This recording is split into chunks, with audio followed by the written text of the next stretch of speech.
So, what's up guys? RP nga pala from S25. Okay? So, dito sa video na to guys, i-discuss natin kung ano ba yung pagkakaiba ng mga fluorides. Kasi marami pa rin nagtatanong guys, marami nagchat sa page natin. Okay? Kung ano ba talaga yung magandang fluoride para sa different classes. Okay? And of course, yung pagkakaiba niya. Okay? So, alam ko yung iba sa inyo, alam nyo na tong mga to, pero syempre dun sa mga nag-umpisa, gusto ko lang ilabas tong video na to para lang rin makatulong sa kanila. So, eto, punta muna tayo sa fluoride. Okay? So, eto.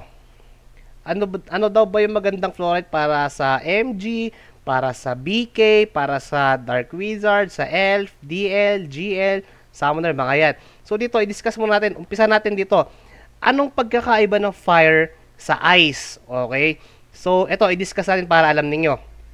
So, ito, sa ice, guys, ito dito nyo makikita yan, okay? Sa ice, ayan, no, nakalagay dyan, when attacked, okay? When attacked, okay? There's a 5% chance of triggering 10% attack bonus. Okay? So, 10% attack bonus. Okay? 10% siya when attack. Kapag kayo yung nakakakuha ng damage. Kunyari, nababawasan nila ako or nadadamage ako, magti-trigger ngayon yung 10% attack bonus niya for 5% chance. Okay? Pero syempre, habang tumataas yung level ng fluoride nyo, mas malaki yung chance na mag-trigger siya. And mas malaki rin yung percentage ng attack bonus niya. Like dito, sa ice, kapag level 552 yung ice niyo, which is level 12 lahat, okay, yung chance na ma-trigger yung bonus, attack bonus niya, which is 54%, okay, attack bonus, is 20% chance na ma-trigger kapag kayo yung nakakakuha ng damage. Okay, yun yung sa ice, okay. So, ulitin ko lang, yung sa ice, kapag nakakakuha kayo ng damage, dun lang magti-trigger yung percentage attack bonus niya kung anong level nung ninyo, fluoride ninyo. Okay? Tapos punta naman tayo sa fire. Ayan. Sa fire naman, attacks have a 30% chance to trigger 42 extra damage. Okay? So sa fire, guys, kailangan kayo yung dumadamage. Okay? Kayo yung bumabanat para ma-trigger yung 30% na extra damage, okay, which is 42 lang, okay, 42, kung 1,000 ang damage mo, malalagdagan lang ng 42, magiging 1,042, okay, nakuha nyo. Sa fire, kailangan kayo yung nagda-damage. Sa ice, kayo dapat yung tumatanggap ng damage bago ma-trigger, okay. Sa fire, fix yung extra damage niya. Not like for ice, percentage ang additional damage niya. Okay? Kung nagda-damage ka ng 100k dito sa kung nagda-damage ka ng 100k dito sa ice tapos naka-max yung ice mo, plus 54% siya. So most likely magiging kung nasa 100k yung damage mo, magiging 150k. So percentage siya. Okay? Percentage, not like for fire na fix yung damage niya. Okay? So dito sa fire, kapag na kompleto nyo, like level 12 lahat, which is level 252, attacks has a 30% chance to trigger 7,086 extra damage. Fix yun. Fix na 7,000 lang yung dadagdag.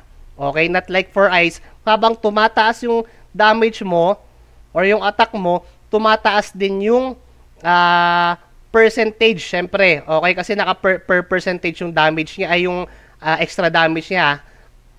So, ayun yung pagkakaiba ng fire sa ice. Ulitin ko lang, para malinaw. Ang ice, kailangan kayo yung nagre-receive ng damage. Sa fire, kailangan kayo yung bumabanat sa kalaban. Okay, kailangan kayo yung uma-attack.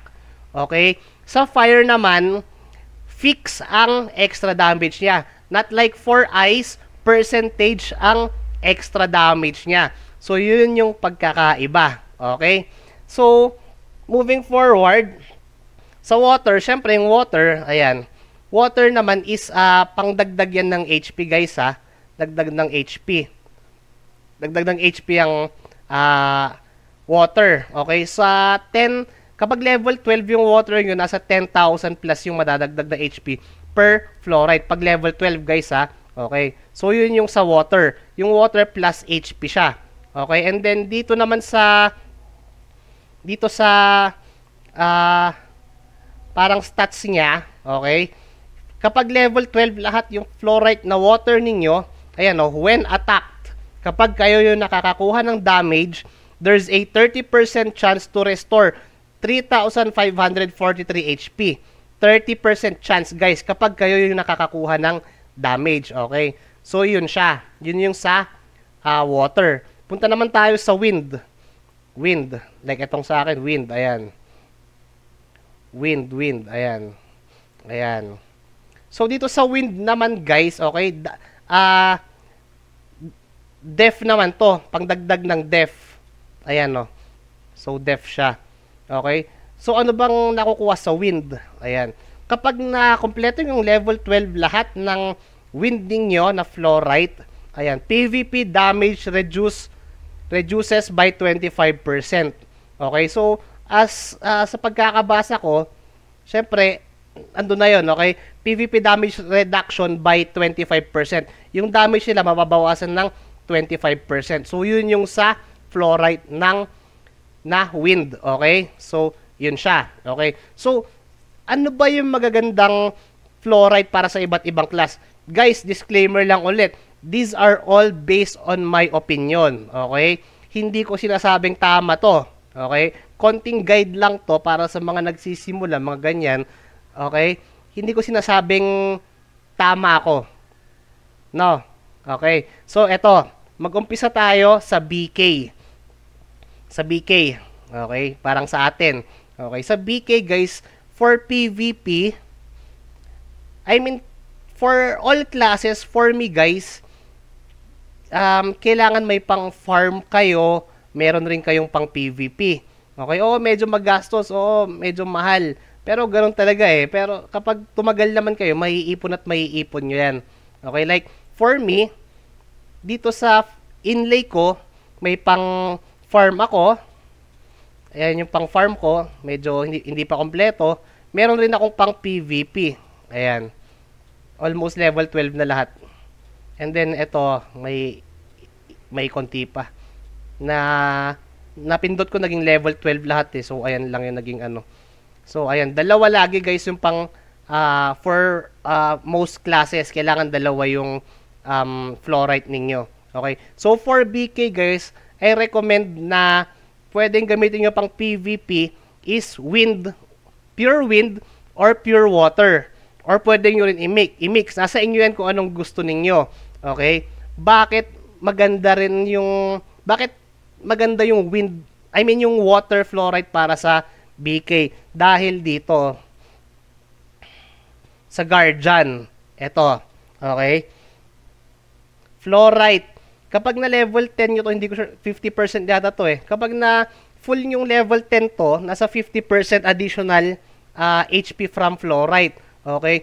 Pag pinagsama-sama nyo lahat ng fluoride, for example, 10K ang isang fluoride, tapos ang kailangan na fluoride for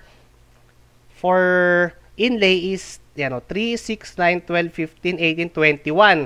So, 21 pieces of fluoride. Yung kapag level 12 lahat, times 10, times 10K HP per fluoride, okay, nasa 210K yung additional na HP nyo. Plus, madagdagan ng pag-max nyo to, yung sa may Guardian nyo, plus 50% nun, okay, so 210 divided by 105, okay, so plus 105, so magiging 315K yung additional nyong HP. Ganong kalaki yung tulong ng water fluoride, okay.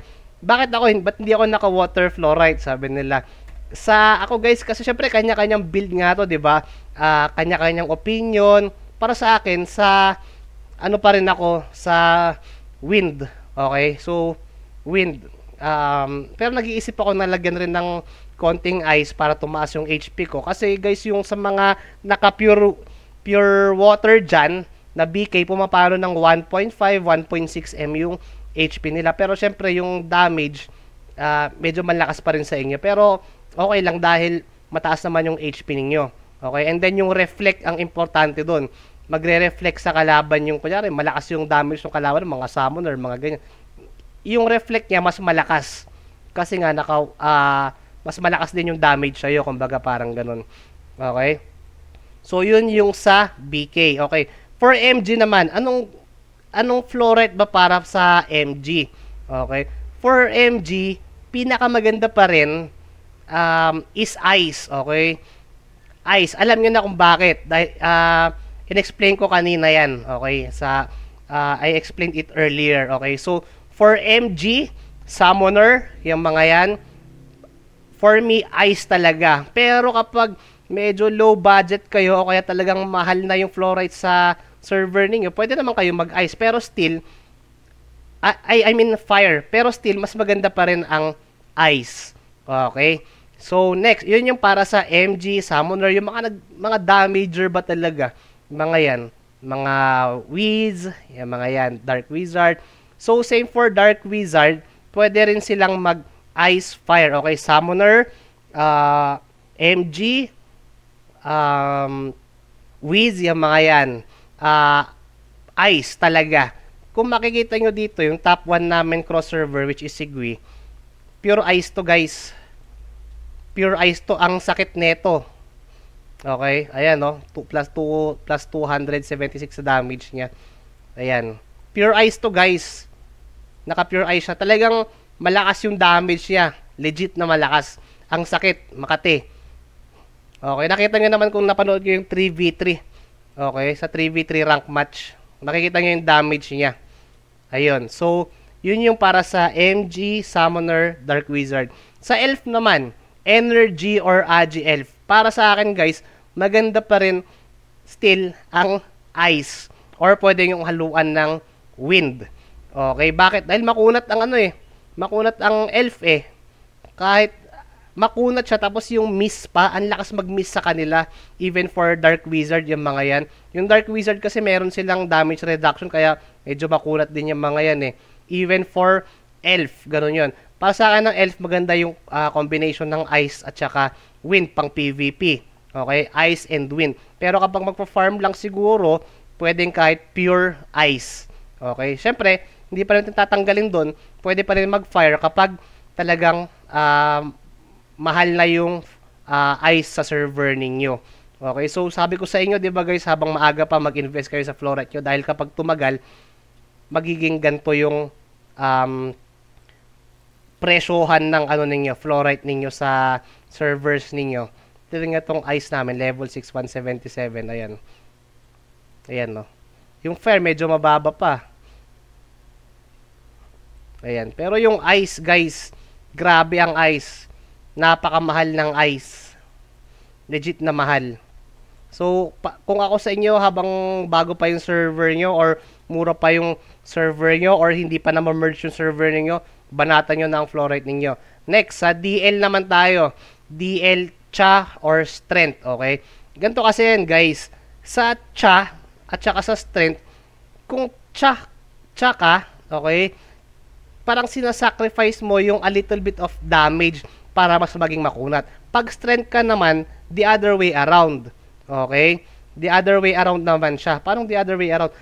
Sinacrifice mo naman yung, kumbaga yung def mo para mas mataas yung damage mo. Pero pwedeng bawiin yan sa flow rate. Nasa inyo kung anong gusto yung gamiting flow rate. Pero para sa akin, sa DL, ang magandang flow rate is wind at saka ice. Dalawa yun. Bahala na kayo kung anong gagamitin nyo.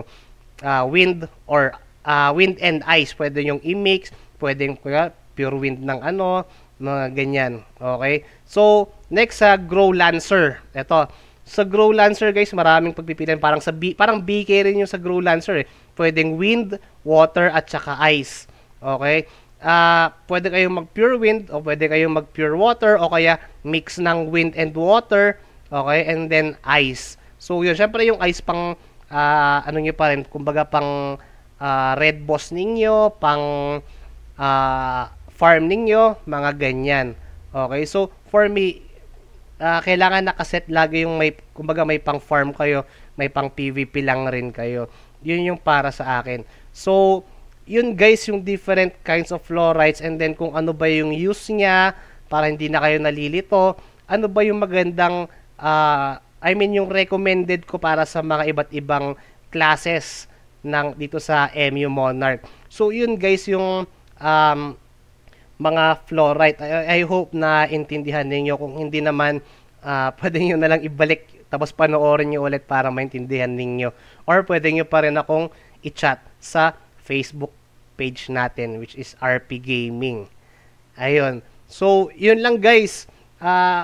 I hope nakatulong ito sa ibang nagtatanong pa. Ginawa ko na lang ng video para minsanan. Okay, na panoorin nyo na lang. Ayan. So, ayan. Maraming salamat nga pala guys sa mga sumusuporta sa channel natin. Sa mga hindi pa naka-like and subscribe dyan, papindot naman ako. Okay, like and subscribe na lang kayo dyan sa YouTube natin tsaka sa Facebook page natin for support. So, that's it guys. RP nga pala from S25. I hope it helped. Thank you.